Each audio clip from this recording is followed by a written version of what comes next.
पानी रे पानी तेरा रंग कैसा, जिसमें मिला दो लगे उस जैसा। ओ पानी पानी रे पानी। दोस्तों, आज के लेक्चर को आप शुरू से अंत तक देखिएगा, क्योंकि विलियन नामक पाठ को यदि आपको पूरा समझना है तो आज का लेक्चर ध्यान से सुन लीजिएगा। क्योंकि इस पाठ को यदि आपको पानी पानी करना है, पानी पानी करने का मतलब है कि आपको पूरी तरीके से समझना है, तो आपको इस लेक्चर को ध्यान से सुनना है। क्योंकि कहा जाता है हर बार हम व्यंजक थोड़े बनाएंगे, कुछ दिन ऐसी चीजें होती हैं कि चर्चा कर लेना चाहिए। जैसे कहा जाता है यदि आपने 7 दिन का भागवत नहीं सुना कोई बात नहीं, लेकिन 1 दिन का भागवत गीता जो होता है, गीता है ना, उसको अगर सुन ले तो आपको उनका पूरा सार समझ आ जाएगा। उसी प्रकार यदि आपको विलियन नामक पाठ को पूरा समझना है तो आज का जो लेक्चर है उसको पूरा सुनिएगा दोस्तों। और दोस्तों, यदि आप हमारे चैनल में बिल्कुल भी नए हैं और आपने अभी तक हमारे चैनल को सब्सक्राइब नहीं किया है तो प्लीज हमारे चैनल को सब्सक्राइब कीजिएगा और बेल आइकन को प्रेस करके ऑल को टच कीजिएगा, ताकि हमारे नए नए वीडियो का नोटिफिकेशन आपको मिलता रहे। आइए दोस्तों, आज हम चर्चा करते हैं विलियन के एक बहुत ही महत्वपूर्ण पॉइंट होता है। वैसे भी आपको समझ आ गया होगा कि आज मैं किस पर चर्चा करने वाला हूं। विलियन, विलियन मतलब सिंपल सी बात है, विलायक और विलेय, मतलब हमको पानी लेना है, तभी तो पानी से शुरुआत की है।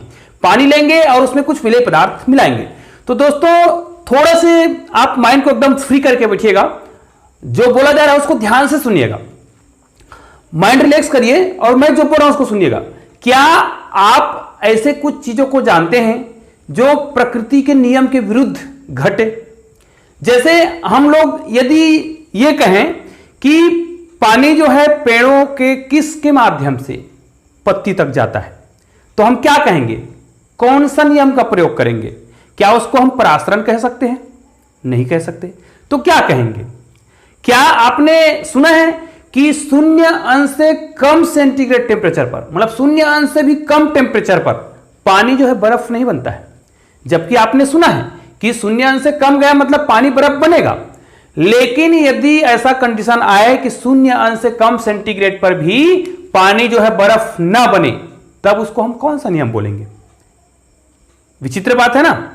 इसी प्रकार यदि आपने यह भी सुन रखा है कि 100 अंश सेंटीग्रेड से ज्यादा अगर हम गर्म करें पानी को तो क्या होता है? भाप बन के उड़ने लगता है। लेकिन कभी ऐसा हो, आपको कोई सुनाई दे, कोई बोले कि 110 अंश सेंटीग्रेड पर भी पानी जो है भाप बन के नहीं उड़ता है, मतलब वो उबलता नहीं, तो आप क्या कहेंगे ऐसे?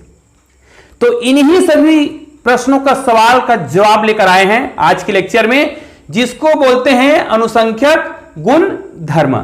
जी हां, अनुसंख्यक गुण धर्म। अब ये अनुसंख्यक गुण धर्म क्या है? तो अनुसंख्यक गुण धर्म वह है जो कुछ नियम ऐसे हैं जिनका हम सामान्य नियमों के द्वारा अध्ययन नहीं कर पाते, तब हमें एक ऐसे गुण की आवश्यकता हुई जिसको हम बोलते हैं अनुसंख्यक गुण धर्म, जिसमें ये सारे चीज हम अनुसंख्यक गुण धर्म के कुछ नियम यहां पे लिखे हुए हैं, जिसे आप लोग देख सकते हैं।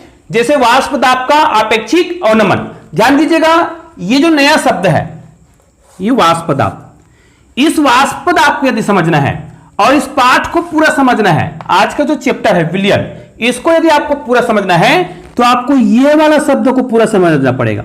वाष्प दाब किसे कहते हैं? इसीलिए आज मैं लेक्चर बोला हूं, आज मैं लेक्चर देने वाला हूं। तो ये वाष्प दाब क्या होता है, इसको आपको पूरा समझना है। तो वाष्प दाब का आपेक्षिक अवनमन ये क्या होता है?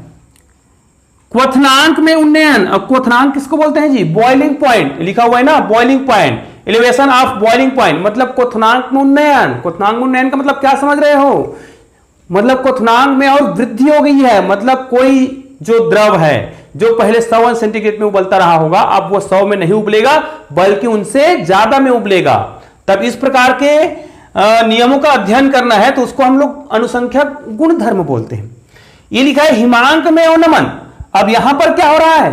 कोई पदार्थ यदि जितने टेम्परेचर पर नॉर्मली बर्फ बन जाता है या ठोस बन जाता है, उससे और नीचे टेम्परेचर पर, जैसे पानी कितने टेम्परेचर पर बर्फ बनता है? 0 अंश सेंटीग्रेड से नीचे। तो कई बार क्या होता है कि 0 अंश से और बहुत नीचे चले जाएं तब भी वो बर्फ नहीं बनता, लिक्विड अवस्था में ही रहता है। तब उसको क्या बोला जाएगा? फिर वो कहलाएगा हिमांक में अवनमन, depression of in a freezing point. ठीक है। एक होता है परासरण दाब, इसके बारे में बताने की आवश्यकता नहीं है, इसको ऑस्मोटिक प्रेशर बोलते हैं, जिसके बारे में आप लोग पहले से जानते हैं। आइए दोस्तों देखते हैं कि वाष्प दाब होता क्या है। दोस्तों वाष्प दाब को जानने से पहले हमने बताया था कि अनुसंख्यक गुणधर्म क्या है। तो याद रखिएगा, अनुसंख्यक गुणधर्म जो है विलेय के कणों की संख्या पर निर्भर करता है, ना कि विलेय के प्रकृति पर निर्भर करता है। याद रखिएगा इस बात को। तो ये वाष्प दाब क्या होता है फिर? तो वाष्प दाब जो है सतह की घटना होती है ना, लिक्विड पदार्थ की सतह की जो घटना होती है वो वाष्प दाब होती है।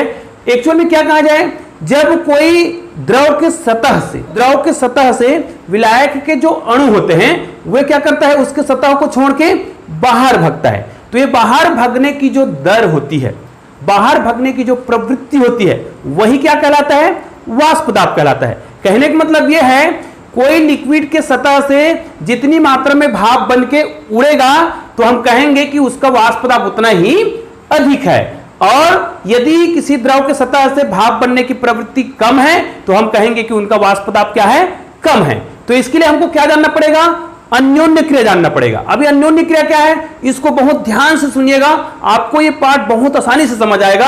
आज के पाठ को समझ गए तो समझो कि आपको विलयन बहुत ही आसानी से समझ आएगा। आइए देखते हैं अन्योन्य क्रिया होता क्या है।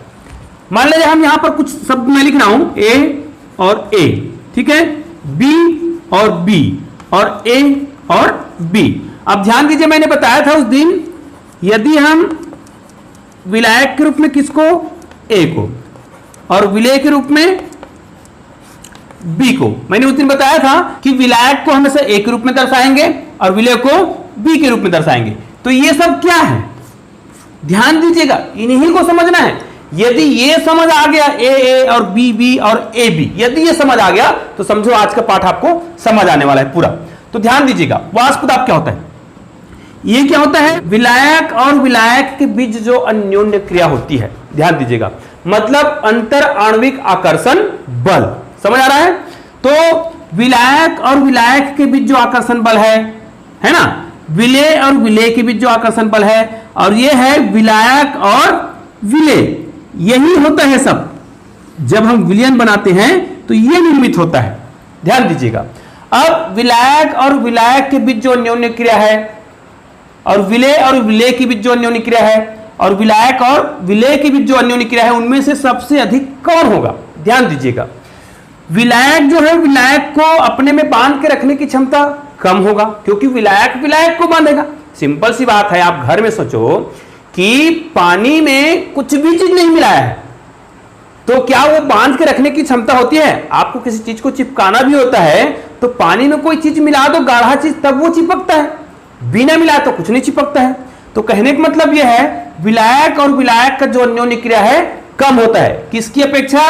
विलायक और विलेय के अन्योन्य क्रिया की अपेक्षा। सिंपल सी बात है, एक सिंपल पानी में आप कुछ नहीं मिलाए हो और एक पानी में आपने शक्कर मिला दिए हो, तो दोनों का जो गुण है वो भिन्न होगा।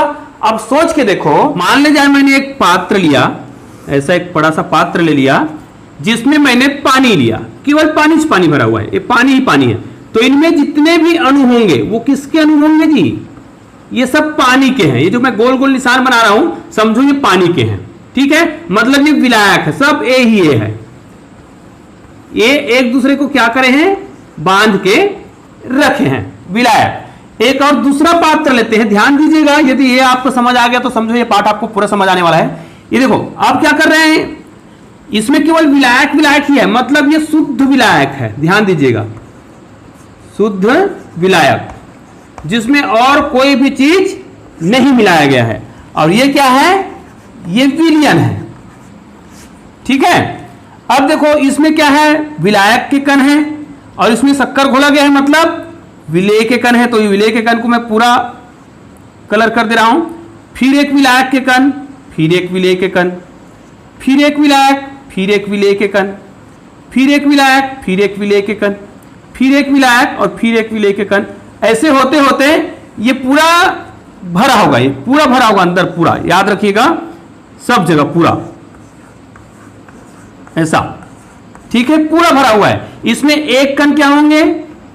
एक विलेय के होंगे, एक विलायक के होंगे, एक विलेय के होंगे, एक विलायक के होंगे, ऐसे ये पूरा भरा हुआ है। अब ध्यान दीजिए, इसमें सारे कण जो है किसके हैं, सारे जो अणु हैं वो किसके हैं, विलायक के हैं। अब हमको पता है कि विलायक और विलायक की जो अन्योन्य क्रिया है विलायक और विलेय की अन्योन्य क्रिया से कम होता है। अब ध्यान से सुनो, यदि इनको मैं किसी माध्यम से गर्म करता हूं तो ये जो विलायक है, ध्यान दीजिएगा, ये सब ए ही है, सब विलायक के हैं। अब ए जो है हमको पता है कि विलायक और विलायक की जो अन्योन्य क्रिया है वो कम होती है, तो ये अगर हम गर्म करेंगे तो ये भाप बन के उड़ना चाहेगा। तो ये भाप बन के उड़ना चाहेगा तो क्या ये इनको रोकेगा, नहीं रोक पाएगा। क्यों नहीं रोक पाएगा, क्योंकि इनके बीच जो अंतर आणविक आकर्षण बल जो होता है वो क्या होता है, उतना स्ट्रांग नहीं होता है, किसकी अपेक्षा, विलायक और विलेय की अपेक्षा। तो ये क्या होगा, ये भाप बन के उड़ जाएगा, फिर इसके अलावा ये भी उड़ जाएगा। इसी प्रकार इसमें क्या हो जाता है, कुछ कण जो है भाप बन के उड़ जाता है, मतलब इनका जो वाष्प दाब है क्या होता है, अधिक होता है। ध्यान दीजिएगा, इसमें आ जाते हैं। अब इसमें देखो, एक जो है ए है, एक बी है, एक ए है, एक बी है, एक ए है और एक बी है। अब ध्यान दो, इसमें विलायक के जो कण हैं, विलायक के जो अणु है वे भाप बन के उड़ना चाहता है, ये वाला उड़ना चाहता है मान लिया जाए। तो ये जो है क्या है बताओ, ये बी क्या है, विलेय है, और ये विलायक के जो अणु है, तो ये जो है इनको क्या करेगा, अगर ये भाप बन के उड़ना भी चाहेगा तो वो क्या करता है, उसको बांध के रखता है ना। अगर वो आदमी होता तो बोलता नहीं तू बैठ, थोड़ा सा और बैठ, ऐसा टाइप का है। कहने का मतलब क्या है, यदि ये भाप बन के उड़ना भी चाहेगा तो ये उसको उड़ने नहीं देगा। क्यों नहीं देगा, क्योंकि बी क्या है, विलेय है। ध्यान दीजिएगा, मैं विलेय की बात कर रहा हूं। अब यदि विलेय है, मान ले जाइए शक्कर है ना, शक्कर के कण है, अवाष्पशील विलेय। ध्यान दीजिएगा, इस बात को याद रखिएगा, यदि बी जो है अवाष्पशील विलेय है। अब अवाष्पशील विलेय किसे कहेंगे जी, जो अवाष्पशील मतलब जो वाष्प नहीं बनता है उसको क्या बोलेंगे, अवाष्पशील विलेय बोलेंगे। तो बी जो है क्या होगा, अवाष्पशील है, मतलब ये भाप बन के नहीं उड़ेगा। उसके अलावा ये जो है इनको भी भाप बन के उड़ने से क्या करता है, रोकता है, जिस कारण से शुद्ध विलायक का वाष्प दाब अधिक होता है। क्यों, क्योंकि इसको रोकने वाला कोई नहीं है, गर्म करते हैं तो ये क्या करता है, आसानी से भाप बन के उड़ जाता है। कंटिन्यू ये उड़ जाएगा, यहां से उड़ेगा। इसमें देखो ये उड़ना चाहेगा, चल ये उड़ भी गया, कोई बात नहीं, ये वाला भाप बन के उड़ गया, ये वाला जो जल के अणु है भाप बन के उड़ गया। क्या ये वाला उड़ेगा, नहीं उड़ेगा, क्योंकि इसको तो ये रोक ही लेगा, क्योंकि यहाँ पे बहुत सारे बी है, देखो यहाँ पर भी है, यहाँ पर भी बी है, ऐसा। तो इसमें क्या होगा, भाप बनने की जो प्रवृत्ति है वो क्या होगा, बहुत कम होगा। तो समझ आया कि वाष्प दाब क्या है, जब विलायक और विलायक के बीच जो अन्योन्य क्रिया है वो कम हो जाए तब वो उनके सतह से भाप बन के उड़ने की जो प्रवृत्ति है क्या होती है, अधिक होती है, जिस कारण से वो भाप बन के उड़ जाता है। तो इस प्रकार की प्रवृत्ति को ही क्या बोलते हैं, वाष्प दाब बोलते हैं। इसमें वाष्प दाब कम क्यों है, क्योंकि विलायक और विलेय की जो अन्योन्य क्रिया है, अंतर आणविक आकर्षण बल, वो क्या होता है, अधिक होता है, जिस कारण से विलयन का जो वाष्प दाब है वो शुद्ध विलायक के वाष्प दाब से कम होता है। इसका मुख्य कारण क्या है, विलेय के जो कण होते हैं, अवाष्पशील विलेय के जो कण होते हैं, विलायक के अणु को वाष्प बन के जाने से क्या करता है, रोकता है। तो दोस्तों ये वाला पॉइंट आपको हमेशा याद रखना है, यदि विलायक और विलायक के अन्योन्य क्रिया से, है ना, विलायक और विलेय की जो अन्योन्य क्रिया है वो अधिक है, समझ आ रहा है, तो इनका वाष्प दाब क्या होगा, कम होगा, है ना, और इनका वाष्प दाब क्या होगा, अधिक होगा। ये प्रश्न में बहुत आया, पूछा ही जाता है कि शुद्ध विलायक का वाष्प दाब विलयन के वाष्प दाब से अधिक क्यों होता है। अब इसके आधार पर हम वाष्प दाब को आसानी से परिभाषित कर सकते हैं। कैसे, किसी निश्चित ताप पर किसी द्रव के सतह के ऊपर, है ना, किसी द्रव के सतह के ऊपर उपस्थित वाष्पों द्वारा आरोपित दाब जो है, समझ आ रहा है, वाष्पों द्वारा आरोपित दाब जो है उसका क्या कहलाएगा, वाष्प दाब कहलाएगा, वेपर प्रेशर कहलाएगा। तो इसको आप लोग याद रख लीजिएगा। तो आइए अब हम देखते हैं कि वाष्प दाब को क्या क्या चीज प्रभावित कर सकता है। तो इसको सबसे पहले प्रभावित करता है विलायक की प्रकृति, ठीक है।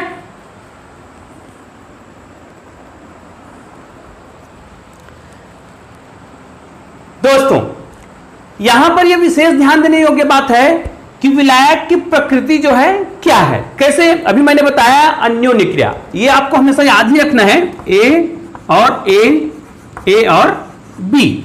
तो विलायक की प्रकृति है कैसी, जैसे यदि विलायक की प्रकृति जो है विलेय पदार्थ को बांध के रखने की क्षमता है, ध्यान दीजिएगा, यदि विलायक जो है विलेय को अपने में बांध के रखने की क्षमता रखता है, कहने का मतलब विलायक और विलेय की जो अन्योन्य क्रिया है वो क्या है, अधिक है, तो उसका वाष्प दाब क्या होगा, कम होगा। ध्यान दीजिएगा, उल्टा नहीं समझना है। वाष्प दाब कम होने का मतलब है कि उसका भाप बनने की प्रवृत्ति क्या है, कम है। तो ध्यान दीजिएगा, यह विलायक की प्रकृति पर निर्भर करता है कि विलायक की अन्योन्य क्रिया जो है विलायक और विलेय की अन्योन्य क्रिया से ज्यादा है कि कम है। यदि इसका मान अधिक है इसके मान से, तो भाप बनने की प्रवृत्ति क्या होगी, अधिक होगी। ध्यान दीजिएगा। दूसरा होता है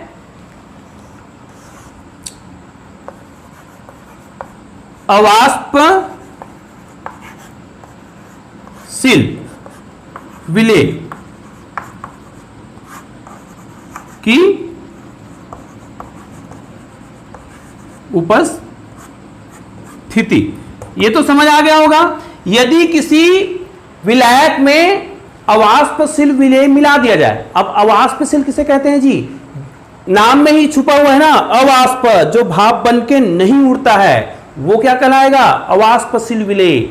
मतलब जब किसी अवाष्पशील विलेय को मिलाएंगे तो हमको पता है कि वो भाप बन के नहीं उड़ता है, तो वो उसके वाष्प दाब को क्या करेगा, बढ़ाएगा कि कम करेगा, वाष्प दाब को कम करेगा ना। नॉर्मली आप लोग घर में देखते हो, अगर केवल पानी को उबालते हो आप नॉर्मली, तो पानी जल्दी उबलने लगता है, लेकिन यदि उसी पानी में किसी चीज को मिला दिया जाए जो अवाष्पशील हो, है ना, तो वो उनकी जो उबलने की, जो भाप बन के उड़ने की जो प्रवृत्ति है वो क्या हो जाती है, कम हो जाती है। तो हम यहां पर कह सकते हैं कि उनका वाष्प दाब क्या हो गया, कम हो गया है। उसी प्रकार किस पर निर्भर करता है, ताप पर निर्भर करता है, ताप पर। अब ताप पर कैसे निर्भर करता है, इसको तो आप आसानी से समझ गए होंगे।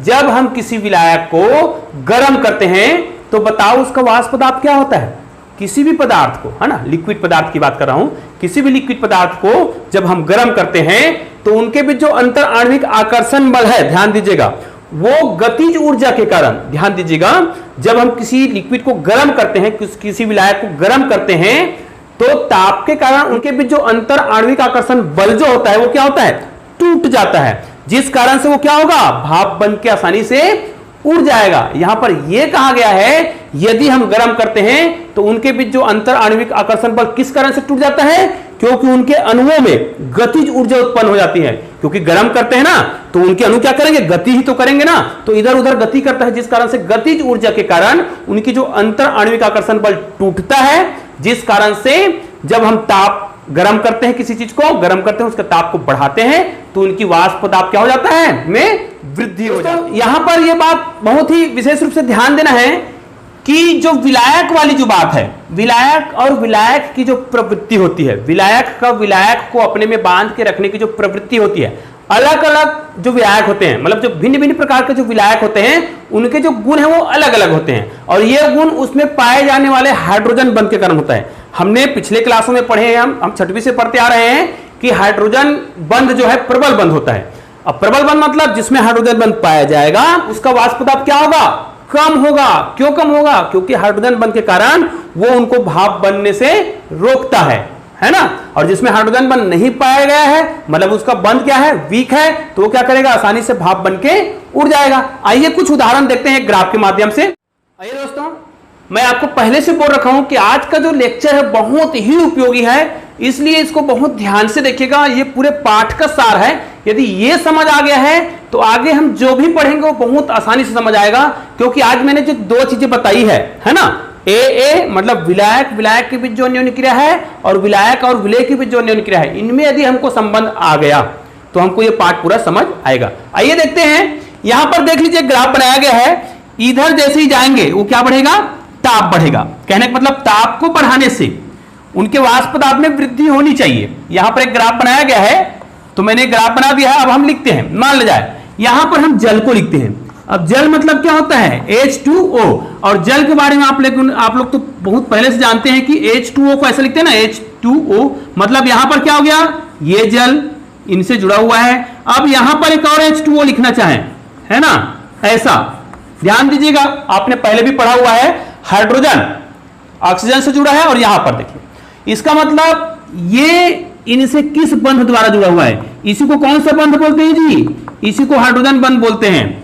मतलब जल का सूत्र तो यहीं तक कंप्लीट हो गया, ये दूसरा जल का सूत्र है, तो ये वाला इनके साथ जुड़ा है वो कौन सा बंध कहलाता है? ये हाइड्रोजन बंध कहलाता है। ठीक है, इन्हीं हाइड्रोजन बंध के कारण इनका जो वाष्प दाब है वो क्या होता है? अन्य विलायक की अपेक्षा क्या होगा? कम होगा। अभी मैं कुछ उदाहरण दे रहा हूं, तो ध्यान दीजिएगा, जैसे जैसे ताप को बढ़ाया जा रहा है, ये लाइन यहां पर था तो ऊपर हो रहा है, ध्यान दीजिएगा। आपको अगर निर्देशांक नहीं समझ आता है तो एक बार पुस्तक खोल के देख लीजिएगा, समझ तो आता होगा कि ये निर्देशांक होता है ना, इधर जाते हैं और यदि ऊपर चढ़ रहा है तो क्या होता है? उसका मान भी बढ़ रहा होता है। तो ये देखिए, ये जल है, ताप को बढ़ा रहे हैं तो ये लाइन क्या हो रहा है?